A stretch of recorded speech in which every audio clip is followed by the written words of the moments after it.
Spicy flavour, এর সাথে আবার ভ্যানিলা এবং যথেষ্ট বাবল গামের একটা নোট পাওয়া যাচ্ছে। যারা একই আমের মধ্যে দুই আমের স্বাদ নিতে চান, ব্যালেন্সিয়া প্রাইড এবং কেরি, তাদের জন্য এটা একটা বেস্ট চয়েস। আসসালামু আলাইকুম ওয়া রাহমাতুল্লাহি ওয়া বারাকাতুহু। সুপ্রিয় বৃক্ষপ্রেমী ভাই বোনেরা, হাজির হয়ে গেলাম বল কেরি নিয়ে। এটা আমেরিকার বিখ্যাত সেই ঐতিহাসিক কেরি জিল নার্সারিতে প্রাকৃতিকভাবে জন্ম নেওয়া একটি বীজ থেকেই এটা 1978 এবং 89 দিকে প্রথম ফলন হয়। লরেন্স জিলের দুই ছেলে, গেরি জিল, অল্টার জিল, প্রথমে এরা এই আমটা টেস্ট করে। ওরা এই অবস্থায় খাওয়ার পরে খুব পছন্দ হয়, পরে ওই গাছটাকে একটা মার্কিং করে একটা শূন্য দিয়ে।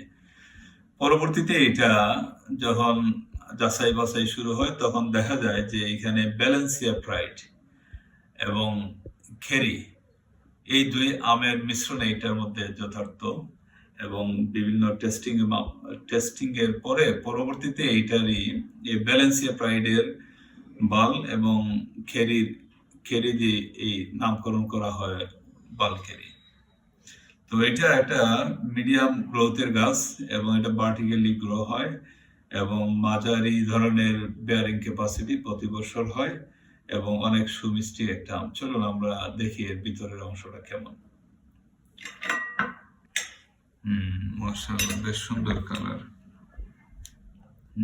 অনেকটা সুঘ্রাণ আসতেছে। চলুন দেখি, আমরা একটু টেস্ট করি। বোঝাই যাচ্ছে একটা ফাইবারলেস আম। হ্যাঁ, বিসমিল্লাহির রহমানির রহিম।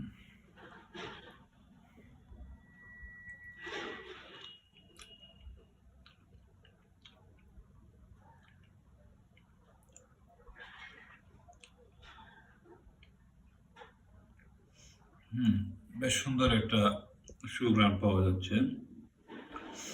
এটাতে যেমন বলা হচ্ছে যে স্পাইসি ফ্লেভার, এর সাথে আবার ভ্যানিলা এবং যথেষ্ট বাবল গামের একটা নোট পাওয়া যাচ্ছে এবং টেস্টটা যথেষ্ট কেরি রিলেটেড, যার জন্যই ওরাও এটা আইডেন্টিফাই যথার্থই করেছে।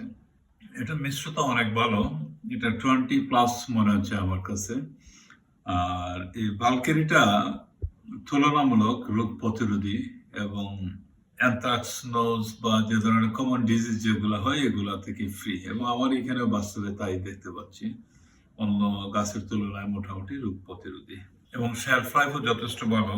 আমি এই আমটা প্রায় 10 দিন আগে এটা হারভেস্ট করা হয়েছিল এবং এখনো দেখেন টেক্সচার গুলা, সাইড গুলা অনেক টাইট এবং শক্ত। যারা একই আমের মধ্যে দুই আমের স্বাদ নিতে চান, ব্যালেন্সিয়া প্রাইড এবং কেরি, তাদের জন্য এটা একটা বেস্ট চয়েস। ভালো থাকবেন, আল্লাহ হাফিজ।